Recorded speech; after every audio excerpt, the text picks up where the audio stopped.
بسم اللہ الرحمن الرحیم۔ امام ابن قیم رحمہ اللہ نے ایک بڑی عظیم بات کی، بات ہے کہ ما یزن العبد ایمانہ و محبتہ للہ بمثل میزان الصلاۃ۔ ایک بندہ اپنے ایمان کو تول سکتا ہے، اللہ اور اس کے رسول کی جو محبت اس کے دل میں موجود ہے اس کو تول سکتا ہے۔ اس کے لیے ایک ترازو موجود ہے، ایک میزان موجود ہے، اور وہ میزان نماز ہے۔ وہ میزان نماز ہے۔ اپنی نماز کو اس میزان پر پیش کرو۔ اللہ کے پیغمبر کے صحابی سلمان فارسی کا بھی قول ہے کہ سب سے بڑی کسوٹی جو ہے ایمان کو پرکھنے کی وہ نماز ہے۔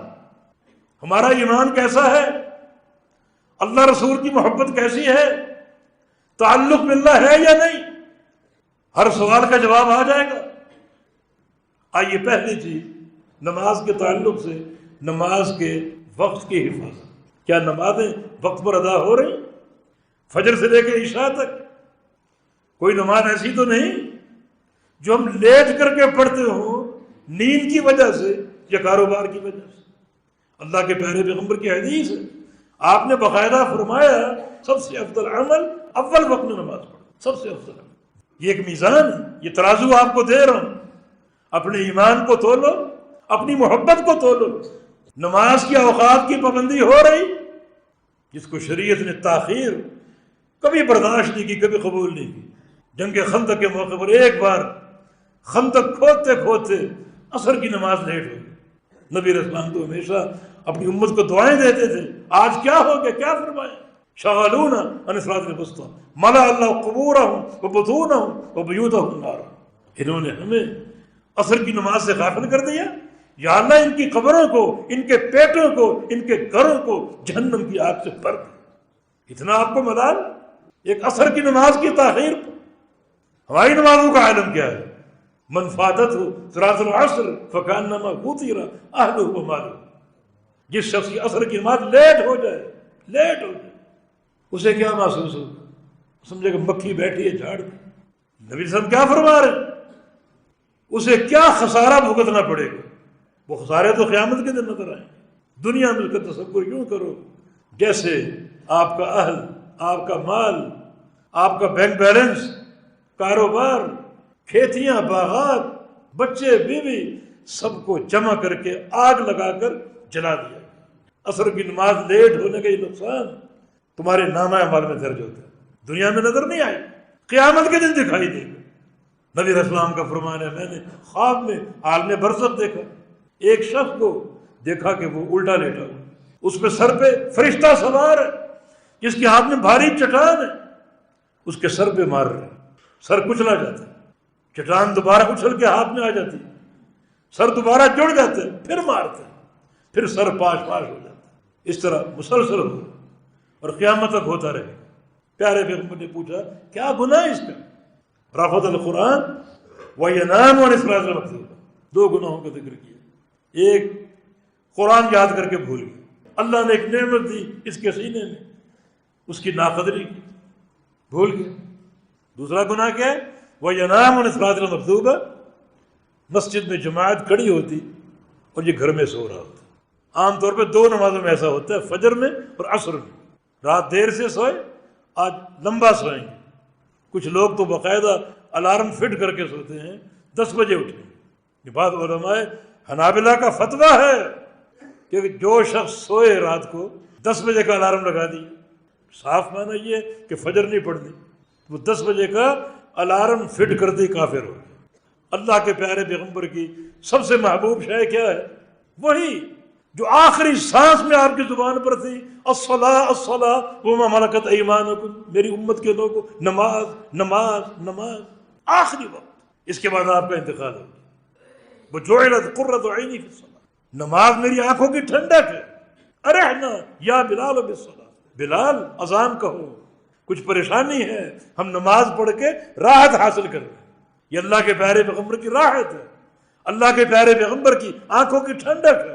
آپ سے محبت کا اور پیار کا دعویٰ کرنے والوں، اس پیار کو تولو اور پرکھو۔ حضور قلبی، خشیت کیسی ہے، یہ بھی پرکھنے کا ایک پیمانہ ہے۔ اللہ کے پیارے پیغمبر نماز کیسی تھی؟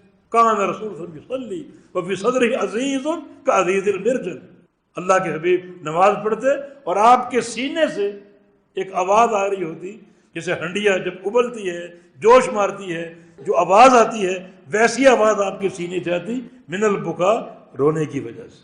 اور ہمارے تو سارے کاروباری حساب جو ہیں وہ نماز میں ہی ہوتے ہیں، بھولی بسری باتیں ہمیں شیطان نماز میں یاد دلاتا ہے۔ تیسری چیز نماز کا طریقہ، اور یہ سب سے اہم ہے۔ اگر نماز کا طریقہ اللہ کے حبیب کے طریقے کے خلاف ہے، پھر نماز کیسی پڑھتے ہو؟ جیسی ابا حضور پڑھتے ہیں، جیسی باپ دادا پڑھتے ہیں، سال ہا سال سے برادری میں چلی آ رہی۔ بھئی دین نہ برادری کا نام ہے، نہ ابا کا نام ہے، نہ دادا کا نام ہے۔ حقیقت دین کیا ہے؟ یا ایھا الذین آمنوا اطیعوا اللہ واطیعوا الرسول ولا تبطلوا اعمالکم، ایمان والو اللہ اور اس کے رسول کی اطاعت کر لو، اپنے اعمال کو برباد نہ کرو۔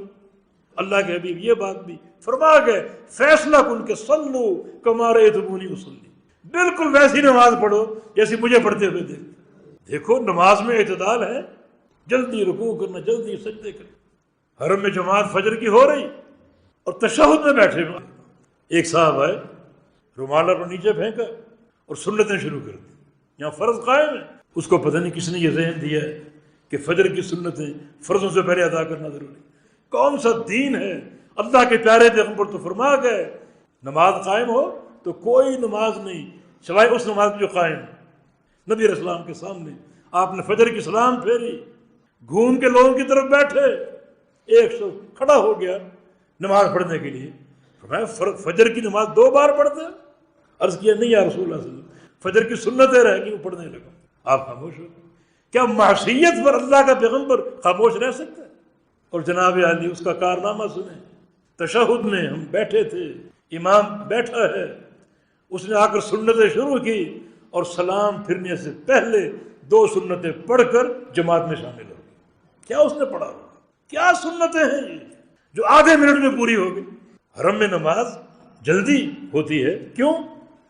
کیونکہ جب جماعت کھڑی ہوتی ہے سارا مکہ بند ہو جاتا ہے۔ گورنمنٹ کی اختراع ہے کہ نماز جو ہے وہ مختصر ہو، ورنہ ائمہ اس سے لمبی نماز پڑھانا چاہتے ہیں لیکن سارا مکہ بند ہے، پولیس والوں کی ڈیوٹی، بہت سی اور مجبوریاں۔ مدینہ کے حرم میں نماز لمبی ہوتی، وہاں یہ مجبوریاں نہیں، مگر مکہ کے حرم میں یہ مجبوریاں موجود ہیں۔ اس کے باوجود اس نے اللہ کے بندے نے 2 رکعت پڑھ دی سلام پھرنے سے پہلے اور جماعت میں داخل ہوئی۔ دیکھیں نبی علیہ السلام کی حدیث ہے، اذا دخل العبد يصلي اذي بذنوبه ففزعت على رأسه وعاتقيه فلما ركع او سجد تساقطت عنه۔ جب بندہ نماز شروع کرتا ہے اس کے گناہ لائے جاتے ہیں اور اس کے سر پہ اور کندھوں پر لا دیے جاتے ہیں۔ فاذا رکع، جب رکوع کرتا ہے تو کندھوں کے گناہ گر جاتے ہیں، جب سجدہ کرتا ہے تو سر کے گناہ گر جاتے ہیں۔ اس سے محدثین نے یہ استدلال کیا ہے کہ رکوع اور سجود میں جتنی طوالت ہوگی، جتنی لمبائی ہوگی، اتنا گناہ زیادہ گریں گے۔ اور اگر ٹھوکریں مارو گے کووں کی طرح، مرغوں کی طرح ٹھونکے مارو گے تو کوئی فائدہ نہیں۔ اس کا معنی تعلق باللہ میں کمی، اس دوستی میں کمی،